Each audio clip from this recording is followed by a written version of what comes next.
Ibu,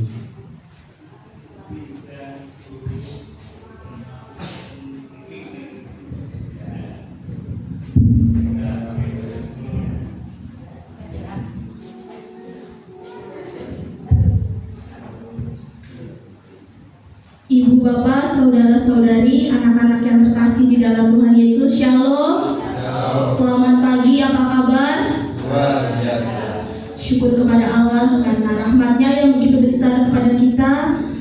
Kita boleh hingga saat ini, mari kita mau masuk menghadap hadirat Tuhan dengan penuh syukur. Kita datang dengan hati dan pikiran yang hanya tertuju kepadanya. Mari kita memulai ibadah kita dengan bangkit berdiri, dan kita akan menyembah Dia. Kita akan menaikkan pujian Yesus Kau sungguh baik.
Ku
Saudaraku, saat ini mari kita mengakui segala dosa dan pelanggaran kita kepada Tuhan secara pribadi.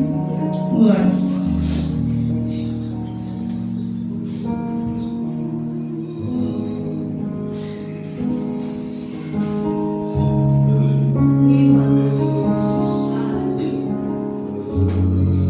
Tuhan, inilah kami, anak-anak-Mu yang penuh dengan kelemahan dan keterbatasan. Bahkan kami sering menyakiti hati-Mu. Di pagi hari ini kami bersepakat memohon pengampunan-Mu. Layakkan kami mendekat kepada-Mu, Tuhan. Tuhan, pimpinlah ibadah kami sampai selesai. Dan ibadah ini hanya kami persembahkan untuk kemuliaan nama-Mu, Tuhan. Demi Kristus kami berdoa. Amin. Jemaat diundang bangkit berdiri kembali. Kita bersyukur karena Tuhan Allah kita adalah pengasih kepada umatnya. Amin.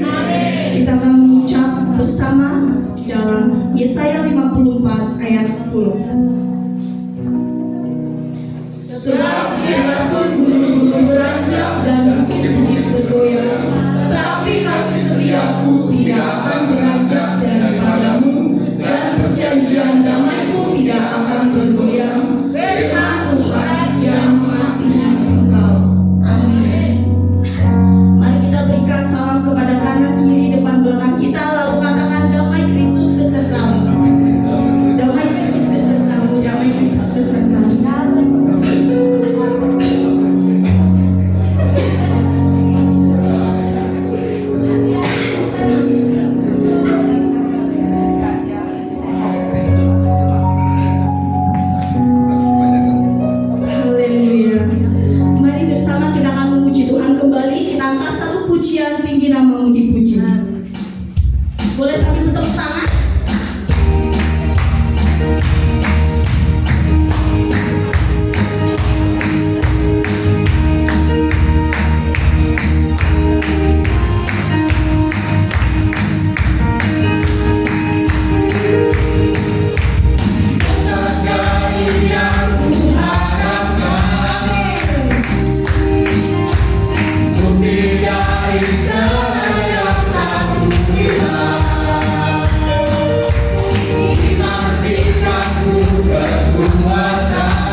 yang suka merenungkan Taurat Tuhan.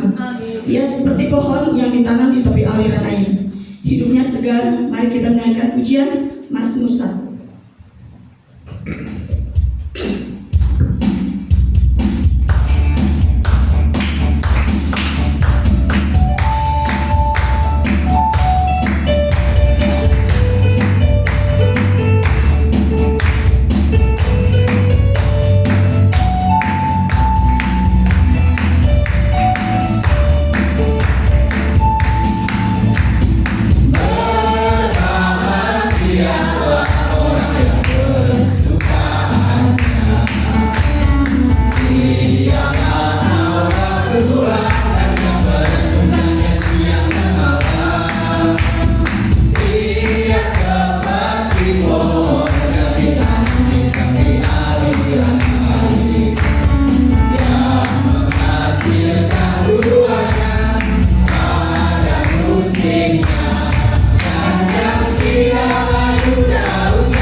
Saudaraku, saat ini tiba saatnya kita akan menerima sabda Tuhan. Mari kita persiapkan diri dan hati kita. Kita akan menyambut firman Tuhan dengan satu pujian, Sabdamu Bapa Bagai Air Segar.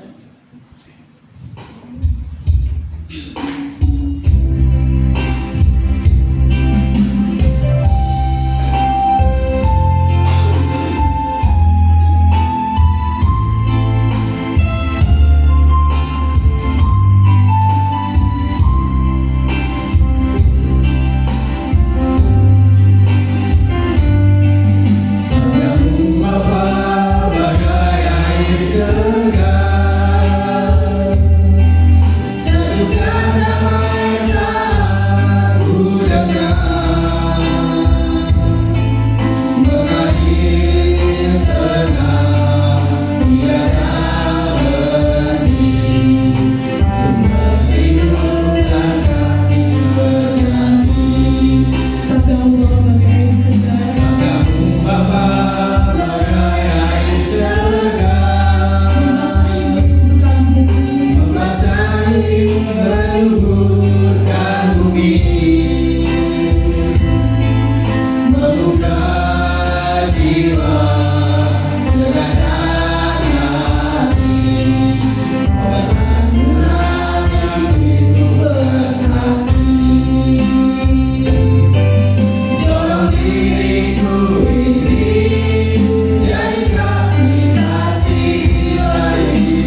Terpujilah namamu ya Tuhan Yesus kekal untuk selama-lamanya. Pada saat pagi hari ini kami mengucap syukur kepadamu ya Tuhan, oleh karena anugerah dan kebaikan-Mu ya Tuhan, kami ada sebagaimana kami ada, itu karena kebaikan-Mu. Kami sudah memuji Tuhan, kami sudah menyembah Tuhan, kami sudah mengagungkan nama Tuhan. Dan biarlah setiap puji-pujian kami, setiap penyembahan kami ya Tuhan, yang kami naikkan, yang kami lantunkan, menjadi sebuah korban yang berbau harum di hadirat-Mu. Pagi hari ini kami umat-Mu datang Tuhan, kami akan duduk diam mendengarkan firman Tuhan. Dan biarlah firman-Mu akan berkata, firman-Mu akan berbicara, firman-Mu akan menuntun, firman akan meneguhkan kami semua. Urapilah kami dengan kuasa-Mu, dan biarlah kuasa Tuhan, kemuliaan Tuhan saja yang nampak dalam kehidupan kami. Berfirmanlah ya Tuhan, karena kami siap untuk mendengarnya. Di dalam nama Tuhan Yesus Kristus, Juru Selamat kami, kami sudah berdoa. Haleluya, amin. Shalom Bapak Ibu yang dikasihi oleh Tuhan. Selamat pagi. Apa kabar? Bapak Ibu yang dikasihi oleh Tuhan, kita bersyukur kepada Tuhan Yesus pada pagi hari ini. Oleh karena apa? Oleh karena anugerah dan kebaikan Tuhan, oleh karena pertolongan Tuhan, kita saat ini ada. Kita saat ini sehat. Kita saat ini bisa beribadah kepada Tuhan Yesus Kristus. Bapak Ibu yang dikasihi oleh Tuhan pagi hari ini, ya, pembacaan Alkitab kita terambil dari Injil Lukas pasal 13 ayat 1 sampai dengan yang ke-9. Saya akan membacakan untuk kita semua dan Bapak Ibu bisa menyimaknya dengan baik. Demikianlah firman Tuhan.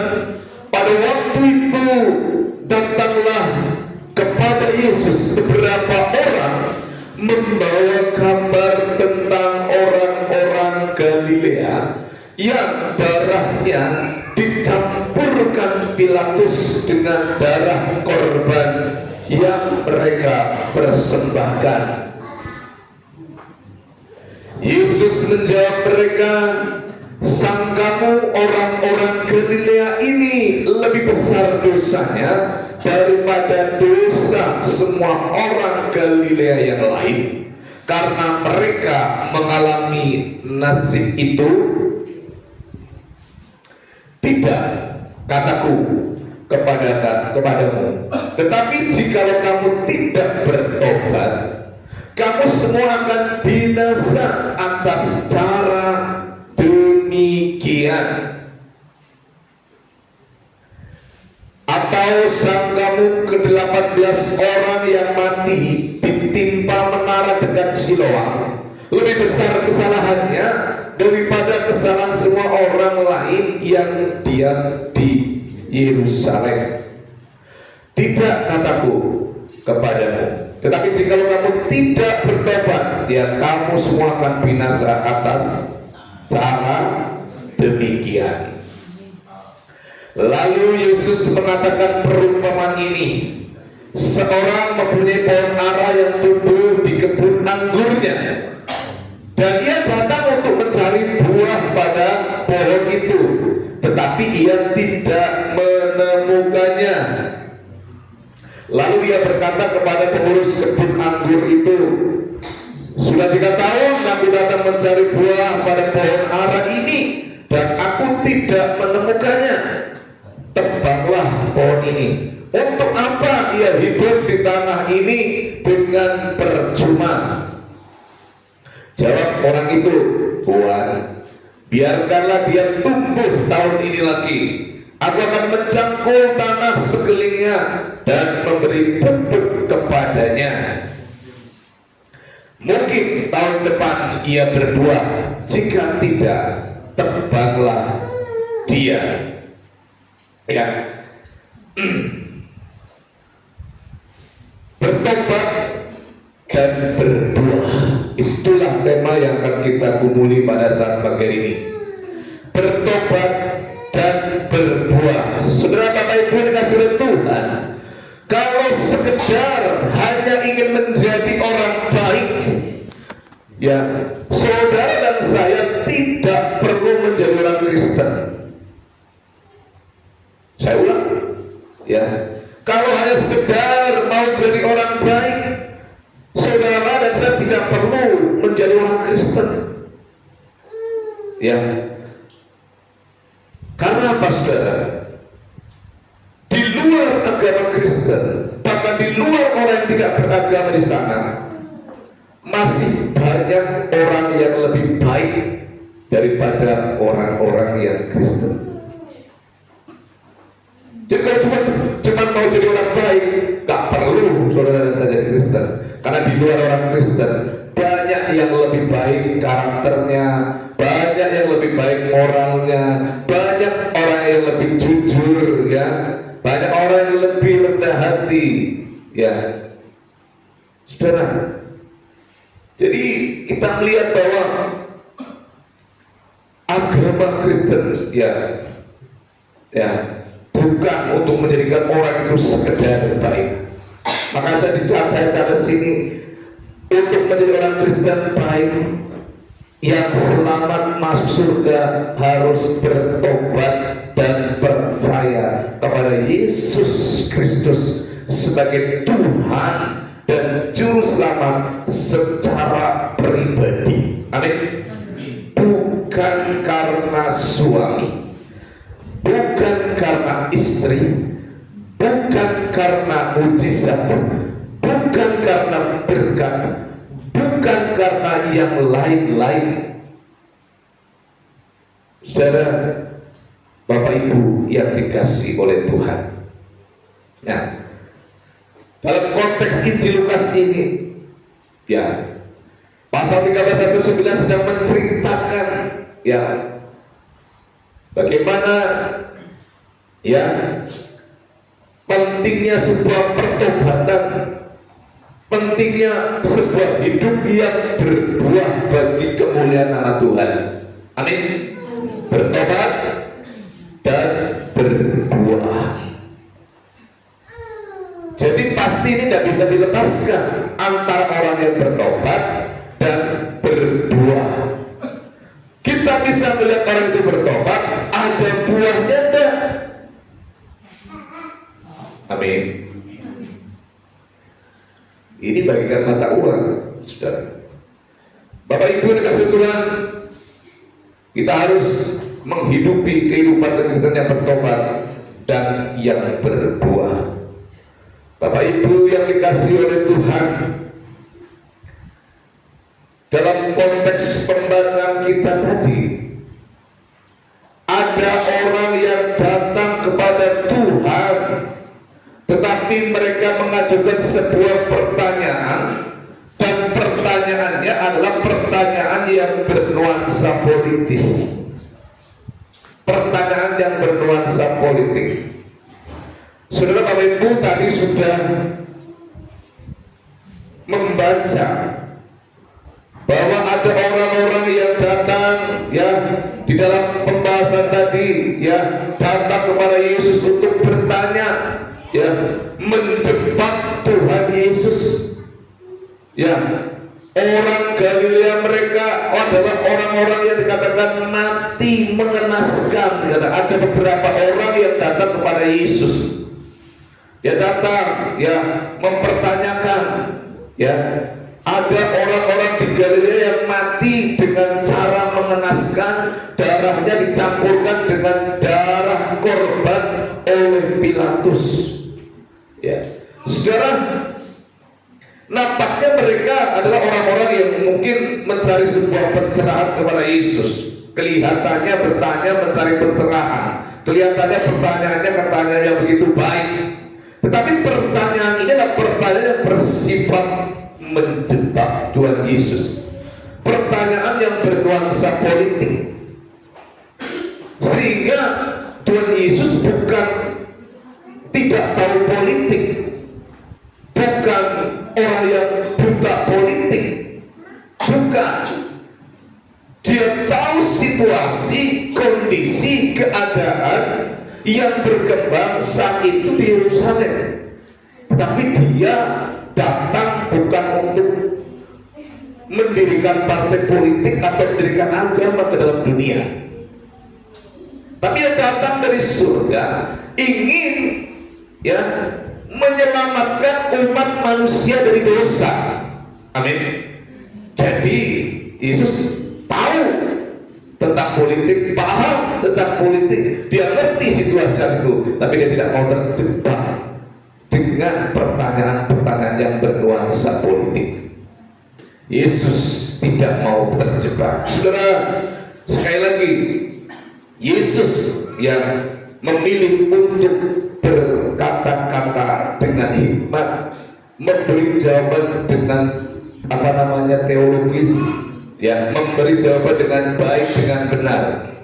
Ya, Yesus tidak mau terjebak dalam urusan-urusan politik, karena Yesus sekali lagi datang bukan untuk mendirikan agama, bukan untuk mendirikan partai politik, ya, tidak. Tapi Yesus datang supaya saya dan saudara, supaya umat manusia bisa diampuni dosanya, bisa terselamatkan, bisa masuk ke dalam surga. Sekali lagi, kalau kita di sini Yesus datang, sekali lagi, Yesus sebenarnya sedang menantang pandangan umum di kalangan orang Yahudi saat itu, ya, yang sering mengkaitkan penderitaan dengan hukuman langsung dari Allah atas dosa tertentu. Nah, ini ada di Yohanes 9:2 juga. Jadi Yesus sering dijebak, ya. Misalnya ada orang datang kepada Tuhan Yesus, "Guru, bolehkah saya membayar pajak kepada Kaisar?" Ingat kepada itu? Boleh. Nah, Yesus dijebak, tapi Yesus juga memberi jawaban dengan baik. Berikan apa yang wajib kamu berikan kepada pemerintah, yaitu pajak. Berikan juga apa yang wajib kamu berikan kepada Allah. Ya, dijebak. Nah, kita melihat bahwa Yesus sudah menantang pandangan umum di kalangan orang Yahudi saat itu.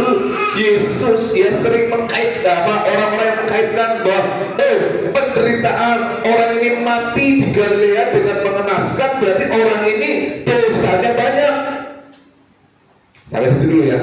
Karena apa? Ini adalah orang-orang Galilea, ya. Orang-orang Galilea adalah orang-orang yang apa? Orang-orang Yahudi yang dianggap waktu itu mungkin adalah orang yang berdosa. Orang Galilea adalah orang daerah utara. Mereka datang jauh dari utara ke Yerusalem untuk mempersembahkan korban, untuk beribadah kepada Allah. Tapi karena di sana juga ada kepentingan politik, ada orang yang tidak senang kepada Pilatus, ada orang tidak senang kepada Tuhan Yesus, ada orang tidak senang kepada kelompok-kelompok tertentu, sehingga ada orang yang ingin mencari kepentingan dan melegitimasi kebenarannya datang kepada Yesus. Dan Yesus waktu itu mulai menata diri dengan baik. Kalau Yesus sekali lagi menjawab, oh itu karena dosanya Pilatus, berarti Yesus dianggap pro Pilatus, pro pemerintah. Tapi ketika kalau Yesus menjawab dosa sini orang-orang Galilea, ya orang-orang jahat, maka dia itu tidak simpati, tidak empati, tidak peduli kepada penderitaan orang yang sedang bernasib buruk. Tapi Yesus menjawab dengan sebuah jawaban yang baik. Pertanyaan yang bias dan penuh nuansa politik ini dijawab oleh Yesus.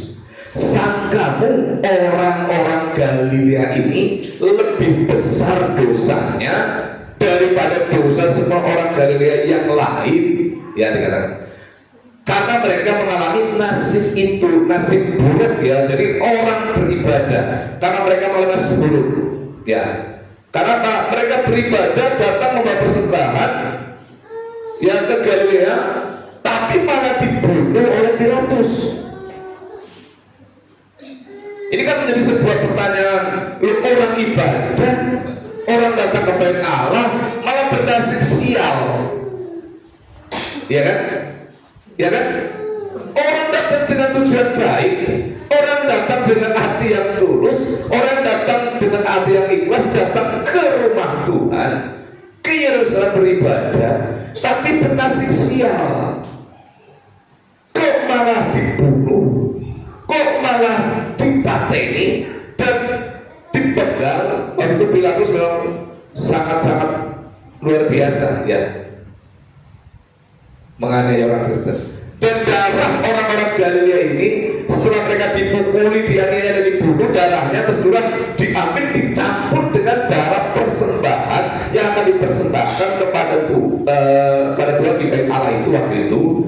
Sehingga apa? Orang lalu mulai berasumsi, orang lalu mulai menghakimi, orang mulai berpikir, oh dia ini orang berdosa, gitu ya. Dia orang yang banyak dosanya, orang yang salah. Yesus mengatakan, tidak kataku, ya tidak kataku kepadamu. Tetapi jikalau kamu tidak bertobat, kamu semua akan binasa atas cara demikian. Yesus dikatakan, enggak, jangan terjebak dengan cara mati seseorang. Karena matinya itu mengenaskan, kita langsung berasumsi, kita langsung memberi sebuah pendapat, kita memberikan kesimpulan, oh berarti dia dosanya banyak. Kalau aku baik-baik saja, rezekinya lancar, gak pernah sehat, gak pernah sakit, sehat terus, berarti aku itu gak berdosa. Aku orang yang baik, begitu. Yesus sudah menantang pemahaman-pemahaman orang yang kadang-kadang melihat kesusahan orang lain, melihat penderitaan orang lain, lalu justifikasi, penghakiman, penilaian dalam diri kita, dalam benak kita. Oh, berarti kamu menggereja tapi bolak-balik sial, kok akeh dosane. Hati-hati ya dengan pikiran-pikiran yang suka menghakimi orang lain yang sedang mengalami nasib yang tidak baik. Amin, Bapak Ibu. Amin. Nanti kita akan lihat selanjutnya, saudara. Maka dikatakan, atau sangkamu ke-18 orang yang mati ditimpa menara dekat Siloam lebih besar kesalahannya daripada kesalahan semua orang lain yang diam di Yerusalem? Tidak. Kataku kepada itu, tapi jika kamu tidak bertobat, kamu semakin binasa. Dua kali Tuhan katakan, jangan. Kamu semua harus bertobat. Seringkali kita mungkin tidak jahat dalam perbuatan, tapi kita sering jahat dalam pikiran, dalam hati, suka menilai orang. Amin. Amin. Benar tidak? Puji Tuhan, mudah-mudahan tidak ada. Karena kita sering sekali kalau melihat ada orang susah, ada orang bernasib sedang tidak baik, lalu kita cepat-cepat, dosanya akeh mesti. Orang kayak nyong kan rezekinya lancar, awaknya sehat, tidak ada masalah, berarti nyong wong sing lurus uripe, wong sing berkenan kepada Tuhan. Itu nanti kita lihat diwakili oleh siapa? Oleh orang-orang Yerusalem, orang yang munafik, kotanya para imam, ya, tempatnya orang suci, karena merasa paling suci, merasa paling benar, malah dia munafik. Saudara, Bapak Ibu yang dikasih oleh Tuhan, pertobatan itu tidak merasa diri lebih baik dari orang lain. Halo, amin. Pertobatan itu tidak merasa diri lebih baik dari orang lain, atau pertobatan jadi menghakimi orang lain, ya, menghakimi orang yang sedang mengalami kesusahan. Loh, sekarang kan sudah lagi susah, bernasib buruk, harusnya dihibur apa dihakimi? Yang terjadi dihibur apa dihakimi? Halo? Loh, ini kita bicara realitas keadaan pertobatan, ya. Kalau saya lagi susah, misalnya anaknya amit-amit lah yang pria tagihannya ke siapa maning pas pokoknya segala kesusahan yang timbul dalam pikiran saudara datang ke saya menghibur apa terus mesti kewongan dosanya kayak begitu. Halo? Amin, puji Tuhan. Menghibur apa gerendengi?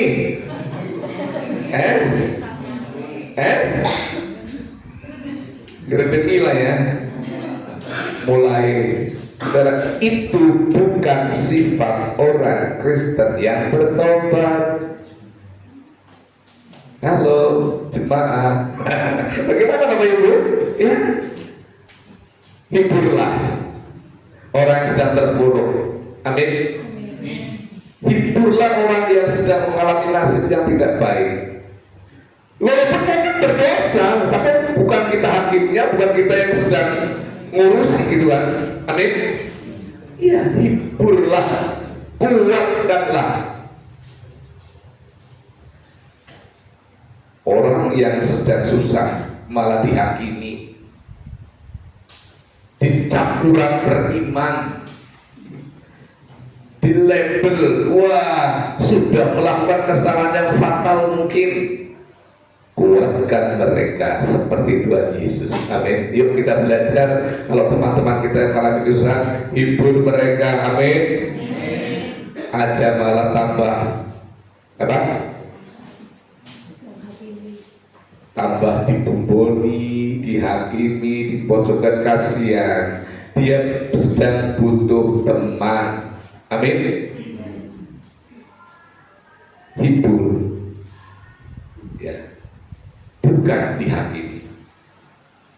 Kesalahan berpikir orang Yahudi saat itu, orang Galilea itu dikatakan penuh dosa, penuh kesalahan, ya, tidak beriman besar, sehingga mau ibadah malah dibunuh dan darahnya dicampur oleh Pilatus. Ya, sungguh nasibnya malang sekali, sungguh sial katanya. Nah, saudara, bagaimana kalau kita yang mau beribadah tiba-tiba kok jatuh dari motor? Mesti kayak orang beres mesti mikir gitu. kita langsung timbul aja menghakimi. Jangan Bapak Ibu. Oke, mesti yakin dosa. Kok kurang beriman mungkin. Jangan, dikuatkan. Ya, ajak ibu-ibu malah tambah sedih-sedih, malah teman sendiri nggak ada yang menghibur, malah apa? Mensyukuri. Ya. Menyanyi. Nyanyinya mungkin yang gampang aja.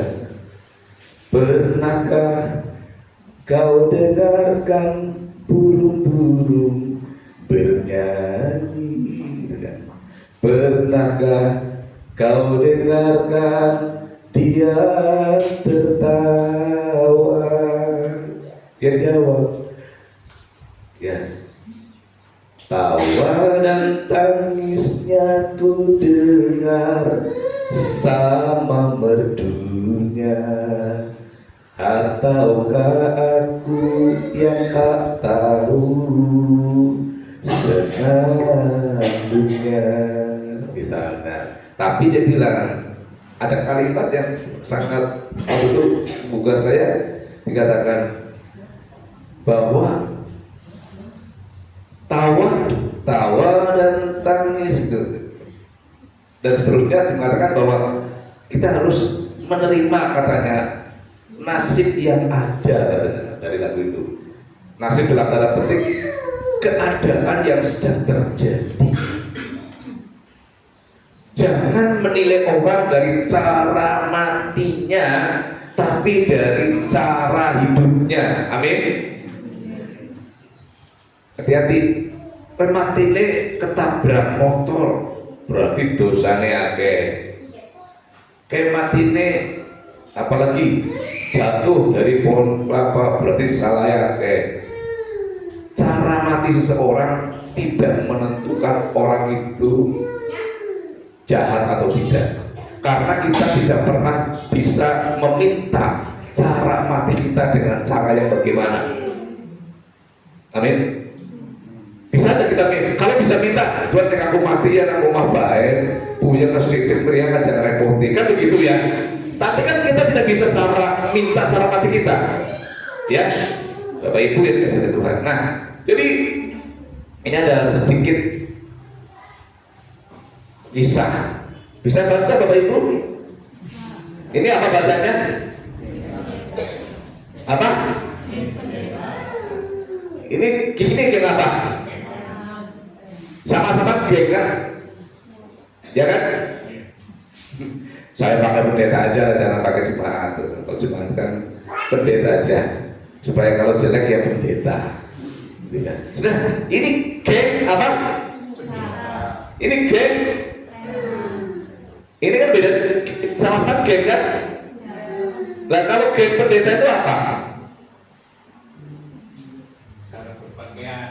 Cara berpakaian. Pakaiannya pakai toga, pakai kalung salib, kurang Pak.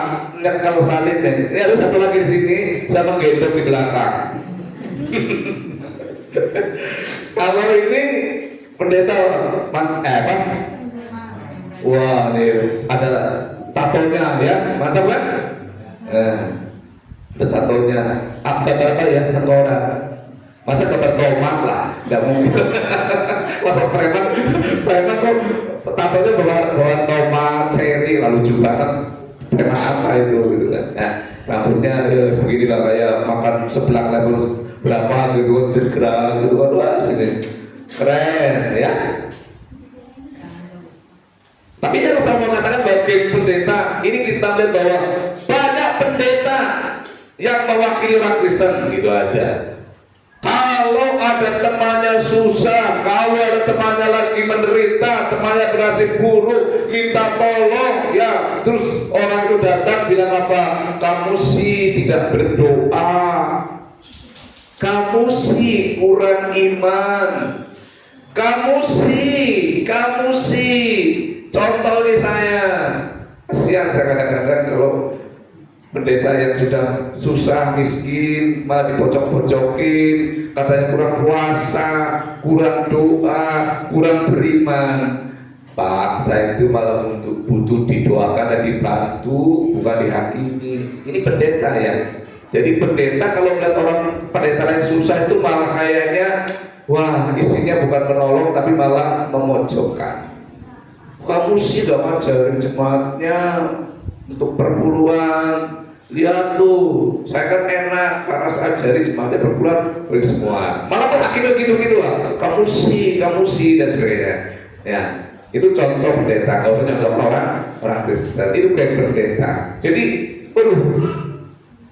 jadi geng kebaikan tapi tidak melakukan kebaikan. Gitu loh, amin.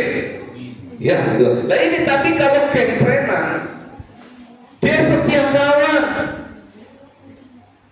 Kalau ada temannya yang menderita, pasti dia turun tangan. Kalau nggak pernah jadi preman, nggak pernah bicara, nggak pernah ngerti itu. Dia rela beli nasi padang, ya 5 bungkus untuk teman-temannya sedang kelaparan, menderita. Nah, itu perbedaannya.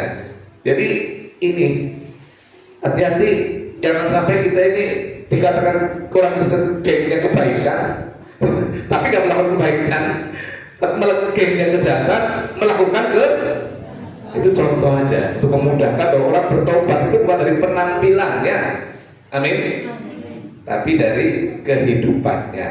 Saudara, orang bertobat melihat peristiwa buruk yang dialami siapapun adalah untuk merefleksi diri. Tahu ya, merefleksi diri ya, introspeksi diri, memeriksa diri dan memperbaiki diri. Nah, ingat ini tangkap, saudara. Jadi kalau ada peristiwa buruk yang menimpa siapapun, kalau kita orang bertobat, orang Kristen, tangkap itu supaya untuk menjadi kita refleksi diri, memeriksa diri dan memperbaiki diri, bukan malah menghakimi. Amin. Ya, kata Yesus, bertobatlah supaya tidak binasa, supaya kamu tidak binasa dengan cara hidupmu yang seperti itu. Saudara, orang bertobat tidak berasumsi. Ya, jika saya baik-baik saja, ekonomi saya baik, saya sehat, kecukupan, serba lancar, lalu merasa sudah lebih baik dari mereka yang susah. Ya, dan yang berulang jangan berasumsi seperti itu ya. Lalu semua yang diizinkan dimiliki oleh Tuhan semata-mata itu yang kita punya hanya anugerah dari Tuhan. Nah, saudara, hati saya catat nih, kelekatan pada kekayaan membuat orang tidak peduli sesama. Bisa seperti itu Bapak Ibu? Bisa? Ya. Iya. Orang Galilea yang tadi kita baca itu adalah orang yang mewakili orang-orang yang melekat pada kekayaan. Dan orang yang melekat pada kekayaan, orang kaya biasanya sulit diatur. Betul enggak? Orang semakin kaya semakin gampang diatur apa semakin sulit diatur? Maunya ngatur. Galilea itu wilayah yang sangat maju secara ekonomi, ya, perikanannya maju, pertaniannya maju, ekonominya maju. Jadi masyarakatnya di sana itu ekonominya bagus. Daerah pinggiran tapi punya ekonomi yang maju itu Galilea. Sehingga mereka apa? Memberontak. Ada pemberontakan dari sana kepada Kaisar juga, kepada Pilatus juga. Mau kita berontak karena punya uang. Ya. Jadi gini, kemelekatan kepada kekayaan dilambangkan satu, orang Galilea itu melekat kepada kekayaan. Ya. Jadi memiliki ilmu padi. Coba makin berisi makin menunduk, ya, makin diberkati makin rendah hati. Jangan melekat pada kekayaan. Oke. Terus itu gambar kekayaan itu cukup dilihat saja lah ya, cuma celengan kok, daripada nggak ada gambarnya. Ya, itu seperti itu. Nah kita lihat hindari merasa kudus dan merasa lurus. Ini siapa? Ini diwakili oleh orang Yerusalem yang saya singgung tadi. Yerusalem adalah orang-orang yang dari pusat merupakan pusat kerohanian. Di sana ada bait Allah, ya. Jadi orang-orang Yerusalem mewakilkan bahwa orang merasa diri benar, merasa diri lurus, merasa diri baik-baik saja. Orang Galilea juga bisa mewakili kemelekatan kepada keduniawian, kepada harta karena kekayaannya, ya. Jadi mereka dikatakan sudah baik. Ini kalau orang sudah merasa saya sudah baik, sudah tidak perlu ke gereja, saya sudah baik, tidak perlu saya bertobat. Jadi kan repot. Kalau kita sudah merasa diri kita baik, saya sudah baik kok, ya. Jadi sudah baik, tak perlu bertobat, tidak perlu memperbaiki diri dan merasa orang lainlah yang jelek. Pernah tidak merasa begitu, saudara? Yang jelek orang lain, saya sudah baik. Tuhan katakan, kalau kamu tidak bertobat dengan cara hidupmu seperti itu, ya kamu akan binasa. Karena merasa, bukan fakta, merasa baik, merasa lurus, merasa paling benar. Inilah orang Yerusalem, saudara. Jadi dua, ya, Galilea mewakili orang yang melekat kepada harta, Yerusalem yang akhirnya karena kemelekatan kepada harta tidak peduli kepada orang lain. Jadi Galilea mewakili orang-orang yang melekat kepada harta, dan karena kemelekatan kepada harta maka sikap dan sifat tidak peduli kepada orang lain itu menjadi kental.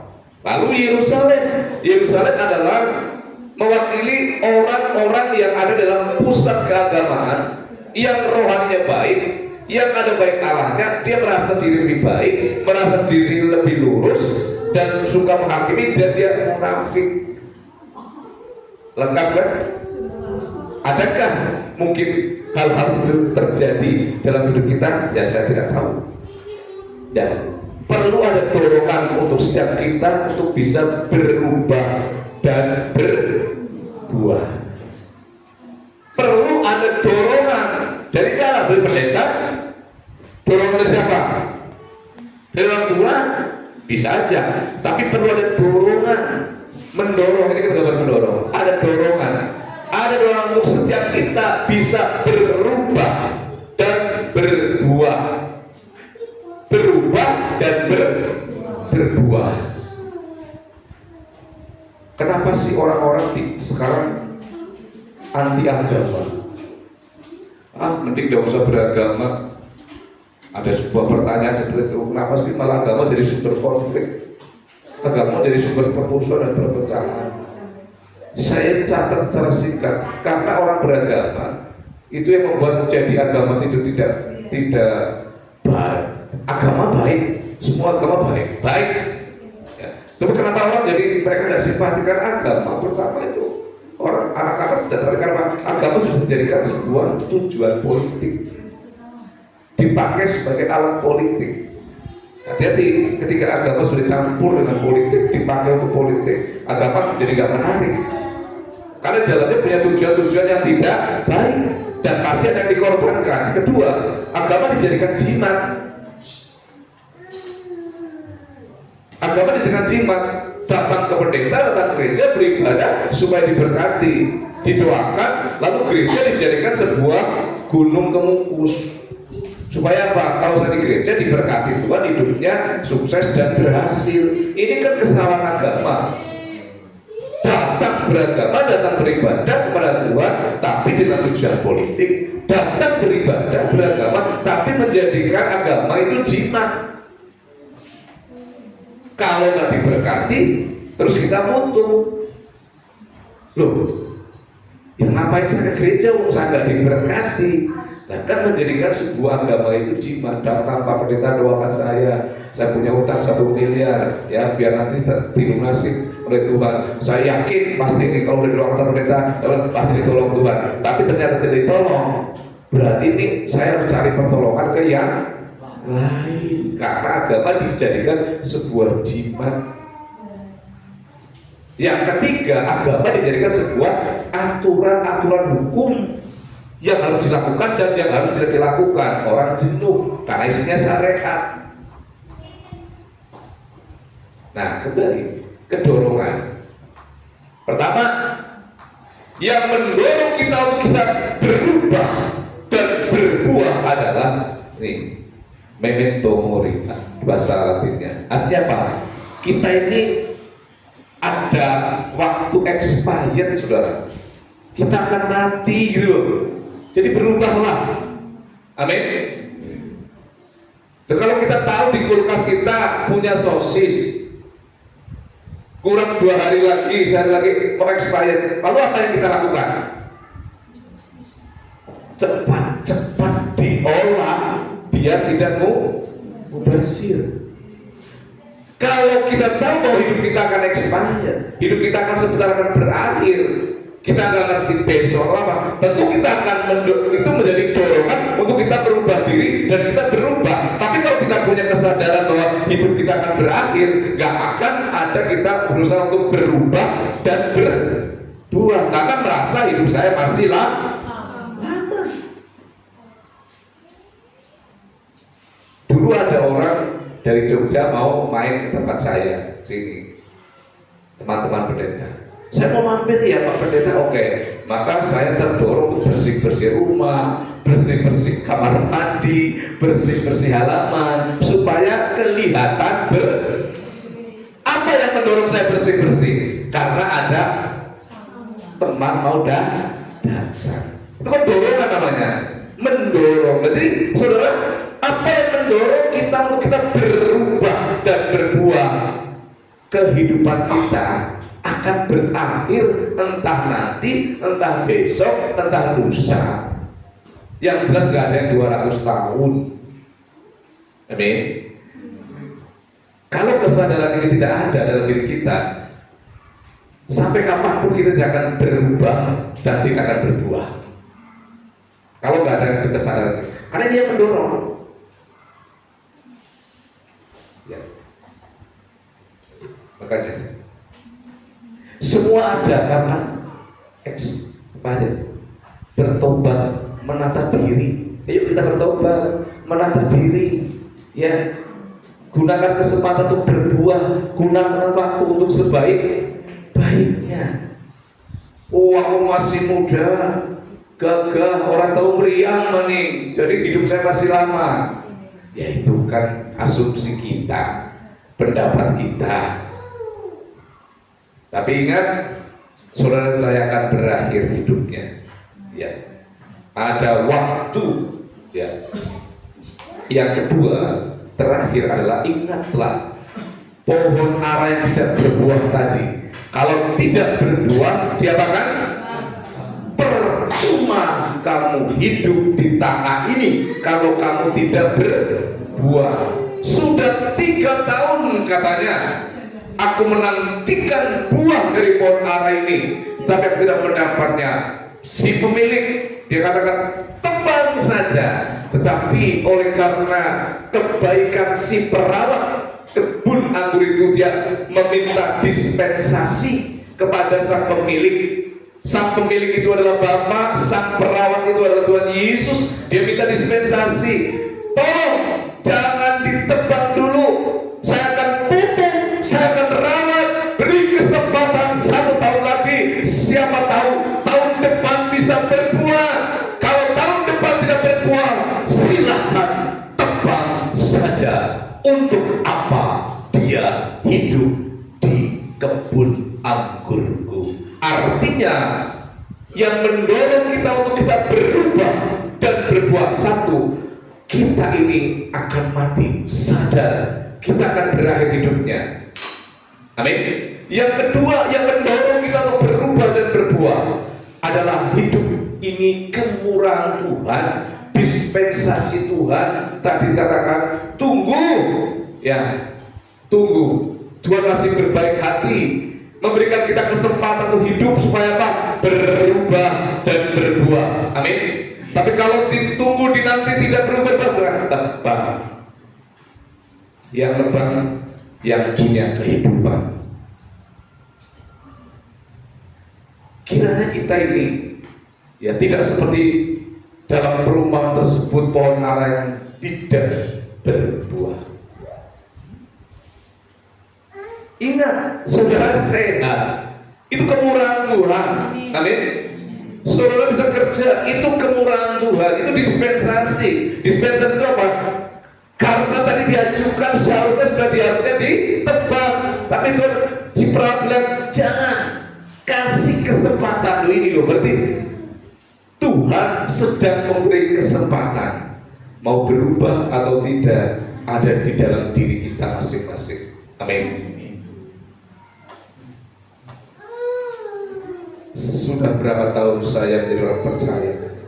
Apa yang saya sudah berikan pada Tuhan, apa yang saya sudah lakukan, firman Tuhan itu sendiri, saudara. Di dalam pesan Prapaskah ketiga ini, ingat Paskah itu mengingatkan hari Rabu Abu, di mana kita terbuat dari abu dan debu yang melambangkan kita itu manusia yang lemah, yang tidak berdaya, yang butuh Tuhan setiap saat itu. Saudara, kita merefleksi diri, sukses tanpa buah adalah dosa yang memalukan. Sehat tanpa melayani adalah dosa dan kegagalan hidup. Bila mengasihi sulit, janganlah membenci. Amin. Bila tidak sanggup memuji, ya janganlah membenci. Bila tidak sanggup memuji, janganlah menghujat, janganlah menghakimi. Ya, jangan mencari kesempurnaan, tapi sempurnakanlah apa yang sudah ada dalam diri kita masing-masing. Amin. Biarlah pada saat pagi hari ini kita mau bertobat dan berbuah, berubah dan berbuah. Tidak perlu menghakimi. Sadarilah kita akan mati. Sadarilah yang kedua, ini adalah anugerah, kesempatan. Ini waktu dispensasi di mana Tuhan berikan kesempatan untuk kita berubah dan berbuah. Kiranya kita dimampukan oleh Tuhan untuk melakukan firman Tuhan, menghidupi firman Tuhan dalam keseharian kita. Amin. Tuhan berkati. Mari kita berdoa. Tuhan Yesus, pada saat pagi hari ini kami bersyukur dan berterima kasih kepada-Mu ya Tuhan, untuk semua anugerah Tuhan, untuk semua kebaikan Tuhan yang sudah kami rasakan. Terima kasih atas firman-Mu yang sudah mengingatkan kepada kami bahwa kami harus bertobat dan berbuah, berubah dan berbuah. Karena hidup kami ini sekali lagi sementara, dan kami punya waktu expired, kami punya waktu kadaluarsa, kami punya waktu yang akan berakhir. Dan yang kedua, kalau kami saat ini ada, saat ini diberkati oleh Tuhan, itu karena kemurahan hati Tuhan semata-mata. Di dalam nama Tuhan Yesus kami berdoa. Amin. Jemaat diundang bangkit berdiri. Mari bersama kita menyatakan iman percaya kita menurut pengakuan iman rasuli demikian. Aku percaya kepada Allah, Bapa yang Maha Kuasa, Khalik langit dan bumi, dan kepada Yesus Kristus anaknya yang tunggal Tuhan kita, yang dikandung dari Roh Kudus, lahir dari anak darah Maria, yang menderita sengsara di bawah pemerintahan Pontius Pilatus, disalibkan, mati dan dikuburkan, turun ke dalam kerajaan maut, pada hari yang ketiga bangkit pula dari antara orang mati, naik ke surga, duduk di sebelah kanan Allah, Bapa yang Maha Kuasa, dan akan datang dari sana untuk menghakimi orang yang hidup dan yang mati. Aku percaya kepada Roh Kudus, gereja yang kudus dan am, persekutuan orang kudus, pengampunan dosa, kebangkitan daging, dan hidup yang kekal. Amin. Jemaat dipersilakan duduk kembali. Tiba saatnya kita kita akan memberikan persembahan syukur kita untuk Tuhan. Yang bertugas silahkan mempersiapkan diri. Kita akan menaikkan pujian persembahan murni.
pelayan-pelayan firman Tuhan. Terima kasih Tuhan.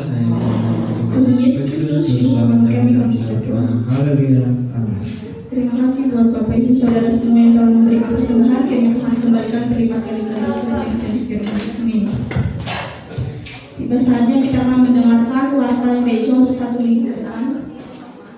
Ibadah persekutuan tengah minggu Kamis 27 Maret 2025 di gereja pukul 18.00. Mohon partisipasi kehadiran jemaat.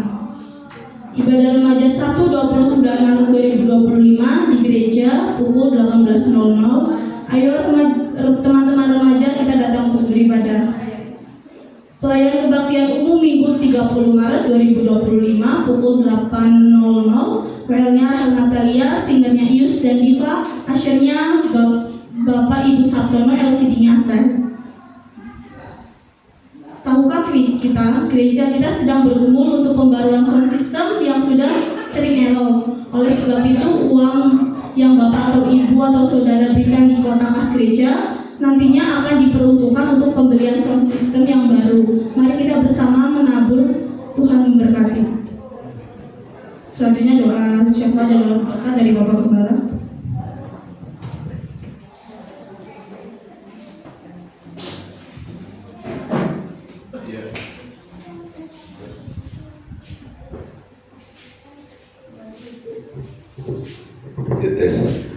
Iya Bapak Ibu yang dikasih oleh Tuhan, mari saya ingatkan untuk iuran kematian, jangan lupa, dan menabung Natal juga seadanya supaya di bulan Desember nanti kita tidak terlalu terbebani ya. Lalu untuk sound system tabur saja, mau 1.000, mau 2.000, mau 500 perak, tabur saja untuk sound system. Nanti kan Tuhan yang akan memberkati, Tuhan yang akan terus menambahinya. Yang penting seberapa keikhlasan dan kemampuan kita, Tuhan itu melihat, lalu Tuhan nanti menumbuhkan dan memberkati. Tepat pada waktunya sound kita akan lebih baik, karena sudah 20 tahun lebih ini sound memang perlu diganti ya, seperti itu. Nah, mari kita akan berdoa bersyafaat bersama-sama Bapak Ibu yang dikasihi oleh Tuhan. Mari kita satu dalam doa. Bapa kami yang di surga, pada saat pagi hari ini kami datang kepada Tuhan Yesus Kristus. Kami berdoa, kami bersyafaat bersama-sama kepada Tuhan Yesus. Kami mendoakan secara khusus Tuhan bangsa negara kami Indonesia, agar bangsa kami Indonesia diberkati oleh Tuhan, sehingga masa depan negeri kami semakin cerah, masa depan negeri kami semakin maju, pembangunannya, ekonominya, keamanannya, Indonesia diberkati Tuhan, sehingga Indonesia menjadi negara yang betul-betul aman, adil, makmur, sejahtera. Terima kasih. Berkati sekali lagi pemerintahan kami Tuhan, para pemimpin kami dari pusat hingga daerah, para Bapak Presiden kami, Bapak Prabowo Subianto, Wakil Presidennya Bapak Gibran, dan juga para menteri-menteri yang membantu, para gubernur, para wali kota, para bupati, para camat sampai ke kepala desa dan perangkat-perangkatnya. Diberkatilah beliau-beliau agar menjadi pemimpin-pemimpin yang arif, adil, bijaksana, pemimpin yang amanah, yang tidak mengepentingkan kepentingan pribadi ataupun kepentingan golongan. Terima kasih. Diberkati TNI, diberkati Polri, agar mereka selalu diberkati oleh Tuhan. Bapak-bapak polisi yang menjaga kami di gereja ini setiap minggunya, Tuhan memberkati. Diberkati juga secara khusus sinode kami gereja Bethel Tabernakel di seluruh Indonesia, agar sinode kami semakin maju, semakin diberkati oleh Tuhan. Kami juga berdoa secara khusus untuk kota Purbalingga di mana kami hidup, di mana kami dilahirkan, di mana kami ada. Bapak Bupati dengan Wakil Bupati dengan seluruh Forkompindanya, agar beliau-beliau memimpin Purbalingga dengan adil dan bijaksana dan membawa kepada kebaikan, membawa kepada kemakmuran. Diberkati Bapak Camat kami dengan seluruh Forkompincangnya di Kutasari, agar beliau juga memimpin Kecamatan Kutasari dengan baik. Diberkati Bapak Kepala Desa kami Bapak Sukadi dengan seluruh perangkat-perangkatnya, agar beliau juga memimpin dengan baik, dengan arif, dengan adil, dengan bijaksana. Terima kasih. Diberkatilah juga gerejamu di tempat ini dengan segala pergumulannya. Diberkati jemaat Pulipat ini, agar seluruh keluarga rumah tangga jemaat Pulipat ini, jemaat Pulipat ini semuanya diberkati Tuhan, sehat jasmani, sehat rohani, ekonominya diberkati Tuhan, pekerjaan diberkati oleh Tuhan, sekolah pendidikan anak mereka diberkati oleh Tuhan, dan setiap pergumulan mereka diberkati oleh Tuhan. Kalau kami juga saat ini berdoa secara khusus bagi yang sakit, apapun sakitnya, Tuhan Yesus menjamah, Tuhan Yesus menyembuhkan secara sempurna. Kami juga berdoa untuk pergumulan gerejamu, yaitu fasilitas musik. Mulai saat ini kami terus berdoa supaya Tuhan memberkati, agar dana yang untuk musik tercukupi dan musik bisa kami renovasi dengan yang lebih baik. Terima kasih Bapak, terima kasih Tuhan. Seluruh gereja ini dengan seluruh jemaat di tempat ini kami serahkan dan kami pertaruhkan kepada Tuhan, biar Tuhan yang memberkati. Inilah doa kami yang kurang sempurna, dan yang akan kami sempurnakan Tuhan sesuai dengan doa yang diajarkan oleh Tuhan Yesus kepada kami dengan doa Bapa kami Mari kita berdoa. Bapa kami yang di surga, dikuduskanlah namamu, datanglah kerajaanmu, jadilah kehendak-Mu di bumi seperti di surga. Berikanlah kami pada hari ini makanan kami yang secukupnya, dan ampunilah kami akan kesalahan kami, seperti kami juga mengampuni orang yang bersalah kepada kami. Dan janganlah membawa kami ke dalam pencobaan, tetapi lepaskanlah kami daripada yang jahat, karena Engkaulah yang mempunyai kerajaan dan kuasa dan kemuliaan sampai selama-lamanya. Amin. Sidang jemaat diundang untuk bangkit berdiri, dan kita akan pulang dan menerima berkat Tuhan. Jemaat yang dikasihi oleh Tuhan, angkatlah kedua tanganmu dan arahkanlah hatimu kepada Tuhan. Terimalah berkat Tuhan. Tuhan memberkati engkau dan melindungi engkau. Tuhan menyinari engkau dengan wajah-Nya dan memberi engkau kasih karunia. Tuhan menghadapkan wajah-Nya kepadamu dan memberi engkau damai sejahtera dari sekarang sampai selama-lamanya. Di dalam nama Bapa dan Putra dan Roh Kudus. Amin.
Yesus memberkati.